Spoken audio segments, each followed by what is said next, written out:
Ya, bisa tak hanya dipakai sebagai kendaraan kepresidenan, mobil maung juga bakal dipakai para menteri kabinet merah putih. Presiden Prabowo menginstruksikan seluruh menteri pakai mobil maung sebagai kendaraan dinas.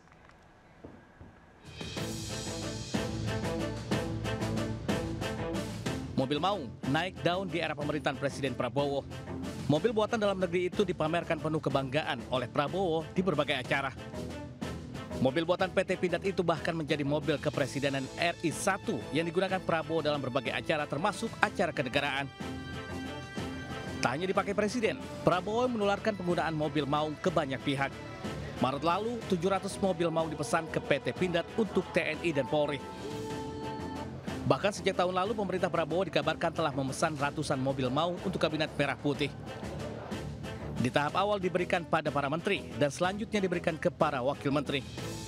Penggunaan mobil maung untuk para menteri kembali ditegaskan Prabowo dalam sidang kabinet Senin lalu. Prabowo, ingat, kamu presiden di Indonesia harus beri contoh. Ya sudah, pakai maung terus. Dan sebentar lagi saudara-saudara semua harus pakai maung. Saya nggak mau tahu tuh. Maung merupakan kendaraan taktis ringan, berpenggerak roda 4, memiliki kemampuan manuver gesit untuk mendukung mobilitas di berbagai medan. Maung Garuda berbobot 2,95 ton, panjang 5,05 meter dan lebar 2,06 meter, serta tinggi 1,87 meter. Meski dimensi cukup besar, Maung cukup gesit dengan kecepatan aman 120 km per jam. Mobil yang dirancang Profesor Sigit lulusan ITB memiliki 70% komponen produk dalam negeri. Tim Liputan iNews melaporkan. Terpidana korupsi 78 triliun rupiah Surya Darmadi kembali dijebloskan ke lapas Nusa Kambangan. Surya Darmadi tak diberi ampun setelah kedapatan mampir ke kantornya usai persidangan. Terpidana kasus korupsi Surya Darmadi kembali dijebloskan ke Lapas Nusa Kambangan, Cilacap, Jawa Tengah. Lapas di tengah lautan itu dinilai cocok untuk Surya Darmadi yang nekat melanggar aturan dengan mampir ke kantornya usai persidangan. Sebelumnya dalam persidangan, mantan pegawai menyebut Surya Darmadi kerap mampir ke kantornya tanpa pengawalan petugas lapas dan tanpa diborgol.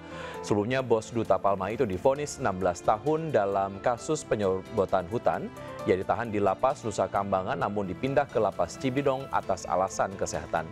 Kini koruptor yang merugikan negara 78 triliun rupiah tersebut kembali dijebloskan ke Nusa Kambangan bersama terpidana narkoba dan terorisme. Sandra Dewi, istri terpidana korupsi Tata Niaga Timah Harvey Muiz, melawan usai nyaris seluruh hartanya disita Kejaksaan Agung. Artis dan model itu meminta 88 tas mewah dan deposito 33 miliar rupiah dikembalikan.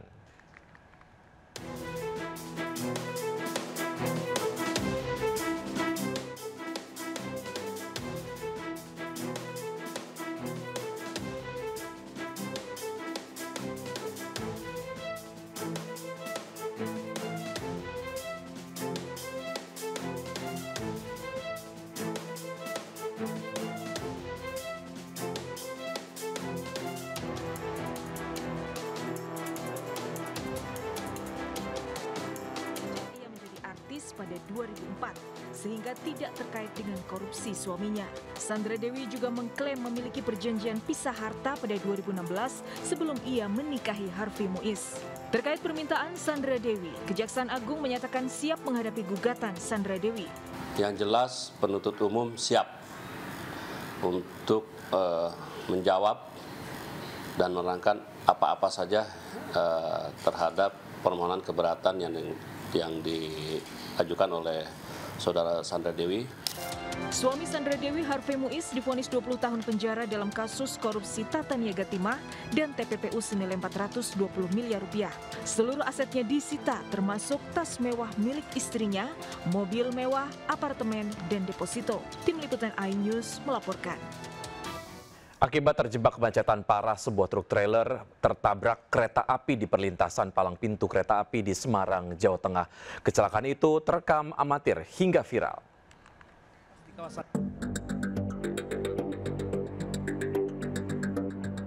Sejumlah penumpang bus panik saat mengetahui kereta Harina jurusan Bandung-Surabaya akan melintas di kawasan Kaligawe, Semarang. Seluruh penumpang pun berhamburan keluar bus untuk menyelamatkan diri. Naas, satu unit truk yang terjebak di tengah perlintasan tak bisa bergerak hingga tertabrak kereta. Kecelakaan ini terjadi akibat bagian depan truk serta gandengan trailernya mengalami kerusakan. Beruntung tidak ada korban jiwa dalam kecelakaan ini karena sopir truk berhasil keluar sebelum truk ditabrak kereta. Akibat kecelakaan ini kereta terpaksa berhenti di tengah perlintasan selama 2 jam. Akibatnya membuat antrian panjang terjadi di ruas jalan Kaligawe baik dari arah Semarang, Demak dan sebaliknya. Sementara bangkai truk trailer baru bisa dievakuasi setelah 5 jam kemudian.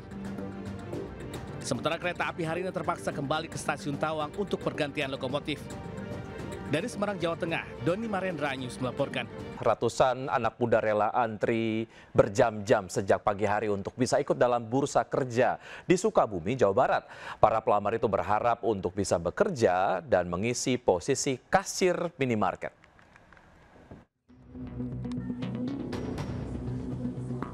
Sejak pagi, ratusan pencari kerja yang didominasi Gen Z ini sudah memadati halaman SMKN di kawasan Gunung Kuru, Kabupaten Sukabumi, Jawa Barat. Bahkan ratusan pelamar dari berbagai wilayah ini rela berdesakan untuk bisa melamar 30 lowongan pekerjaan sebagai kasir minimarket. Mereka datang dengan membawa berkas lamaran untuk bisa bersaing dengan ratusan pelamar lainnya. Salah satu pelamar mengaku sulitnya mendapatkan pekerjaan, membuat dirinya terpaksa menganggur setelah habis kontrak dari perusahaan sebelumnya. Kalau di Sukabumi buat cari loker sendiri tuh susah ya, terbilang kecil peluangnya untuk cari loker itu.